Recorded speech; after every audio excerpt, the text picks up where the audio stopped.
সংবাদ সবাইকে স্বাগত জানাচ্ছি। আমি ফিরোজ তোহা। শুরুতেই সংবাদ শিরোনাম জানিয়ে দেব এই মুহূর্তে হাতে পাওয়া সর্বশেষ গুরুত্বপূর্ণ আপডেট বাংলা সংবাদ।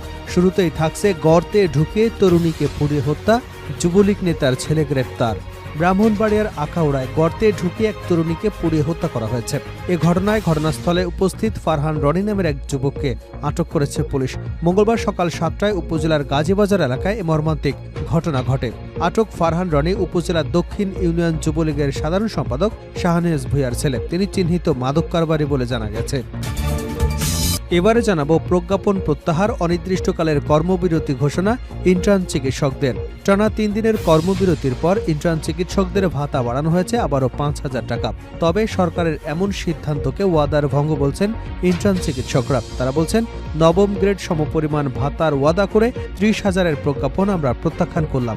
আমরা এমন সিদ্ধান্তের তীব্র নিন্দা জানাচ্ছি। জানাবো মানচিত্র নিয়ে উপদেষ্টা মাহফুজের বক্তব্য, অবস্থান স্পষ্ট করল সরকার।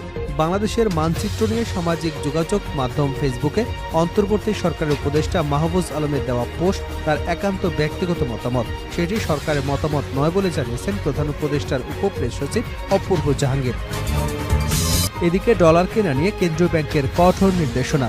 দেশের ব্যাংকগুলোকে 123 টাকার বেশি দামে রেমিটেন্স বা প্রবাসী আয়না কেনার নির্দেশনা দিয়েছেন বাংলাদেশ ব্যাংক। মৌখিকভাবে এই নির্দেশনা দেওয়া হয়েছে।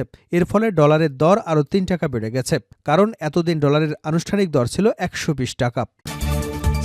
এবারে থাকছে আদৌ কি হবে এবারের বিশ্ব ইজতেমা? রাজধানীর কোলঘেঁষে টঙ্গীতে বিশ্ব ইজতেমার আয়োজন নিয়ে তাবলিগ জামাতের দুপক্ষের মধ্যে টানটান উত্তেজনা বিরাজ করছে। আগামী 31শে জানুয়ারি থেকে 2রা ফেব্রুয়ারি পর্যন্ত প্রথম পর্ব এবং 7 থেকে 9 ফেব্রুয়ারি দ্বিতীয় পর্বের ইজতেমা অনুষ্ঠিত হবার অনুমতি দিয়েছে স্বরাষ্ট্র মন্ত্রণালয়। কোন পথে এবারের বিশ্ব ইজতেমা? এই শিরোনামে 18 ডিসেম্বর দৈনিক ইত্তেফাকে সংবাদ প্রকাশের পর তাবলিগ জামাত বাংলাদেশের পক্ষ থেকে সংবাদ সম্মেলনে জানানো হয়, সরকারের দেওয়া নির্ধারিত সময় বিশ্ব ইজতেমা অনুষ্ঠিত হবে।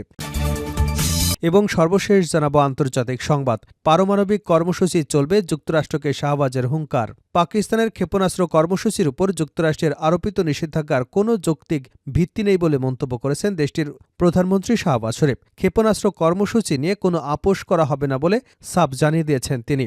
এতক্ষণ শিরোনাম শুনছিলেন, এবার বিস্তারিত। প্রিয় দর্শক, আপনি যদি এই চ্যানেলে নতুন হয়ে থাকেন, ভিডিওটি দেখতে দেখতে চ্যানেলটি সাবস্ক্রাইব করে আমাদের সঙ্গে থাকুন। আর এই ভিডিও সম্পর্কে আপনি আপনার মূল্যবান মতামতটি কমেন্ট বক্সে জানিয়ে দিন। আর হ্যাঁ প্রিয় দর্শক, জানিয়ে দিন ভিডিওটি কোথা থেকে দেখছেন। গর্তে ঢুকে তরুণীকে পুড়িয়ে হত্যা, যুবলীগ নেতার ছেলে আটক। ব্রাহ্মণবাড়িয়ার আখাউড়ায় গর্তে ঢুকে এক তরুণীকে পুড়িয়ে হত্যা করা হয়েছে। এ ঘটনায় ঘটনাস্থলে উপস্থিত ফারহান রনি নামের এক যুবককে আটক করেছে পুলিশ।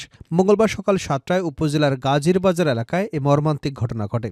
আটক ফারহান রনি উপজেলার দক্ষিণ ইউনিয়ন যুবলীগের সাধারণ সম্পাদক শাহনেওয়াজ ভূঁইয়ার ছেলে। তিনি চিহ্নিত মাদক কারবারি। স্থানীয়দের ধারণা, পুরো শরীর পুড়ে যাওয়ায় এবং মাথা না থাকায় নারী নাকি পুরুষ তা নিশ্চিত করতে পারেনি পুলিশ। তবে হাতে চুরি থাকায় দেহটি তরুণীর বলে ধারণা করা হচ্ছে। প্রত্যক্ষদর্শীরা জানান, উপজেলার গাজীবাজার এলাকায় এক ব্যক্তির বাড়ি থেকে রাজহাঁস চুরি হয়। মঙ্গলবার সকালে এনামুল এবং রোমান নামের 2 ভাই তাদের রাজহাঁস খুঁজতে শাহনেওয়াজ ভূঁইয়ার বাড়ি গেতে গেলে পরিত্যক্ত টিনির ঘর থেকে ধোঁয়া উঠতে দেখা যায়। তারা সেখানে থাকা ফারহান রনিকে জিজ্ঞাসা করে তিনি জানান, ঘরের পাতা পুড়িয়েছেন তিনি।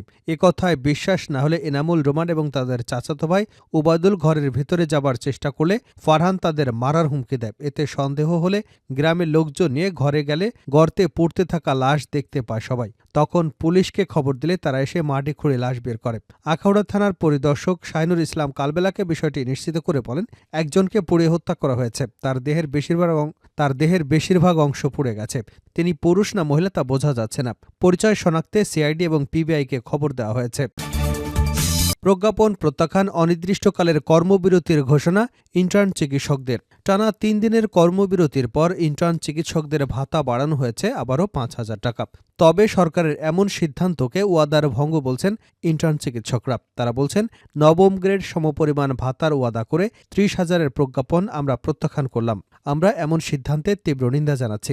সোমবার অর্থ মন্ত্রণালয়ের উপসচিব সৈয়দ আলী বিন হাসান স্বাক্ষরিত প্রজ্ঞাপনে বলা হয়, Bangladesh college of physicians and surgeons এর FCPS প্রথম পর্ব পাশ করা অবনৈতিক প্রশিক্ষণার্থীদের বিদ্যমান মাসিক পারিতোষিক ভাতার হার বিদ্যমান 25,000 টাকা হতে 20% বৃদ্ধি করে 30,000 টাকা নির্ধারণ করা হলো, যা আদেশ জারির তারিখ হইতে প্রযোজ্য হবে।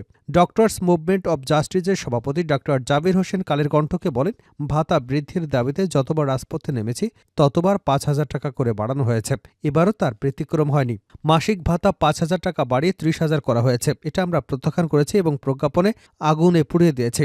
ডক্টর জাবির হোসেন বলেন, আগামী বৃহস্পতিবারের মধ্যে আমাদের ভাতা বাড়িয়ে 50,000 টাকা করা না হলে আগামী রবিবার শাহবাগে সমাবেশ করা হবে। পাশাপাশি অনির্দিষ্টকালের কর্মবিরতি চলবে। একইভাবে সরকারের এই সিদ্ধান্ত প্রত্যাখ্যান করেছে জাতীয় নাগরিক কমিটির মুখ্য সংগঠক এবং জুলাই শহীদ স্মৃতি ফাউন্ডেশনের সাধারণ সম্পাদক সার্জিস আলম। সার্জিস আলম বলেছেন, দেশের আর্থসামাজিক প্রেক্ষাপট বিবেচনায় পোস্ট গ্রাজুয়েট ট্রেনি ডাক্তারদের ভাতা মাত্র 30,000 টাকা কখনই যৌক্তিক হতে পারে না। তিনি দাবি করে বলেছেন, এটা অন্তত 40,000 অথবা নবম গ্রেডের সমান হওয়া উচিত।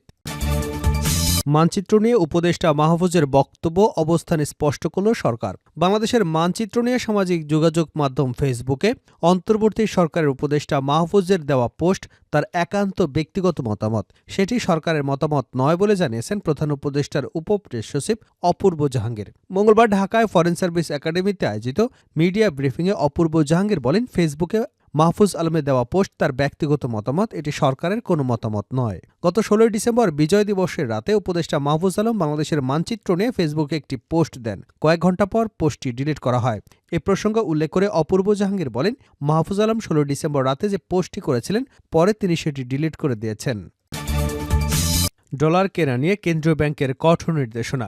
দেশের ব্যাংকগুলোকে 123 টাকার বেশি দামে রেমিটেন্স বা প্রবাসী আয় না কেনার নির্দেশনা দিয়েছে বাংলাদেশ ব্যাংক। মৌখিকভাবে এই নির্দেশনা দেওয়া হয়। এর ফলে ডলারের দর আরও 3 টাকা বেড়েছে, কারণ এতদিন ডলারের আনুষ্ঠানিক দর ছিল 120 টাকা। মঙ্গলবার কেন্দ্রীয় ব্যাংক এবং বেসরকারি ব্যাংকের কয়েকজন ট্রেজারি প্রধান এ তথ্য নিশ্চিত করেছেন। দেশে গত 2 বছর ডলার বাজারে অস্থিরতা ছিল। পরবর্তীতে সরকার দায়িত্ব নেবার পর গত 4 মাসে পরিস্থিতি স্বাভাবিক হয়। গত সপ্তাহে হঠাৎ করে ডলারের বাজারে অস্থিরতা শুরু হয়। কিছু ব্যাংক 126-127 টাকায় ডলার কিনেছিল, যদিও রেমিটেন্স কেনার সর্বোচ্চ রেট ছিল 120 টাকা। ব্যাংকাররা জানান, ডিসেম্বরের শুরুতে পুরনো আমদানি দায় পরিশোধের জন্য সরকারি কয়েকটি বেসরকারি খাতের একটি ব্যাংক বেশি দামে প্রবাসী আয় ডলার কিনতে শুরু করে। এতে অন্য ব্যাংকগুলো বেশি দামে ডলার কিনতে বাধ্য হয়। ফলে হঠাৎ করেই ডলারের দাম বেড়ে যায়। তবে বিদেশি মানি এক্সচেঞ্জ হাউস থেকে হঠাৎ বেশি দামে ডলার কেনায় 13টি ব্যাংক চিহ্নিত করে সাম্প্রতিক তাদের কাছে ব্যাখ্যা তলব করেছে বাংলাদেশ ব্যাংক। ব্যাখ্যা চাওয়ার তালিকায় রাষ্ট্রীয় মালিকানাধীন 2টি এবং বেসরকারি খাতের 11টি ব্যাংক ছিল। এরপর ব্যাংকগুলো রেমিটেন্সের দর কমিয়ে আনে। গত 2 দিন মার্কেট ভালো থাকার কারণে রেমিটেন্সের দামও কিছুটা আগের তুলনায় কমেছে। নাম প্রকাশে অনিচ্ছুক বেসরকারি ব্যাংকের ডেপুটি ম্যানেজিং ডিরেক্টর বলেছেন, আমাদের অনেক পেমেন্টের মেয়াদ ডিসেম্বরে করা হয়েছিল, তাই এ মাসে ডলারের চাহিদা বেশি। ব্যাংকগুলো পেমেন্ট যথাসময়ে পরিশোধের জন্য বাড়তি দামে রেমিটেন্স কিনেছিল। তবে এখন বাংলাদেশ ব্যাংক মৌখিকভাবে জানিয়ে দিয়েছে 123 টাকায় রেমিটেন্স কেনার জন্য পেমেন্টের চাপ থাকার কারণে ডলার রেট বাড়ানো হয়েছে। পারমাণবিক কর্মসূচি চলবে, যুক্তরাষ্ট্রকে শাহবাজের হুঙ্কার। পাকিস্তানের ক্ষেপণাস্ত্র কর্মসূচির উপর যুক্তরাষ্ট্রের আরোপিত নিষেধাজ্ঞার কোনো যৌক্তিক ভিত্তি নেই বলে মন্তব্য করেছেন দেশটির প্রধানমন্ত্রী শাহবাজ শরীফ। ক্ষেপণাস্ত্র কর্মসূচি নিয়ে কোনো আপোষ করা হবে না বলে সাফ জানিয়ে দিয়েছেন তিনি। মঙ্গলবার পাকিস্তানের মন্ত্রিসভার এক বৈঠকে শাহবাজ শরীফ ক্ষেপণাস্ত্র কর্মসূচির উপর মার্কিন নিষেধাজ্ঞার বিষয় বলেছেন, পাকিস্তানের পারমাণবিক কর্মসূচি পুরোপুরি প্রতিরক্ষামূলক। আগ্রাসনের জন্য এ অস্ত্র ব্যবহার করা হবে না। দেশের নিরাপত্তা নিশ্চিত করতে পাকিস্তান কঠোর পদক্ষেপ নেবে বলে হুঁশিয়ারি দিয়েছেন তিনি। পাকিস্তানের জাতীয় নিরাপত্তা কমপ্লেক্স এবং অন্যান্য সংস্থার উপর সম্প্রতি যুক্তরাষ্ট্রের আরোপিত নিষেধাজ্ঞার বিষয়ে তীব্র অসন্তোষ প্রকাশ করেছেন তিনি। মন্ত্রিসভার বৈঠকে মার্কিন নিষেধাজ্ঞার ব্যাপারে কড়া প্রতিক্রিয়া জানিয়েছে শাহবাজ। বলেন, পাকিস্তানের পররাষ্ট্র মন্ত্রণালয় এ বিষয়ে কঠোর প্রতিক্রিয়া জানিয়েছে। তবে একটি বিষয় স্পষ্ট, এ কর্মসূচি আমরা বা কোনো রাজনৈতিক দলের নয়, এটি দেশের 24 কোটি মানুষের। এ কর্মসূচি পাকিস্তানিদের পছন্দের। পারমাণবিক কর্মসূচি নিয়ে কোনো আপোষ করা হবে না। পুরো জাতি এই ইস্যুতে ঐক্যবদ্ধ।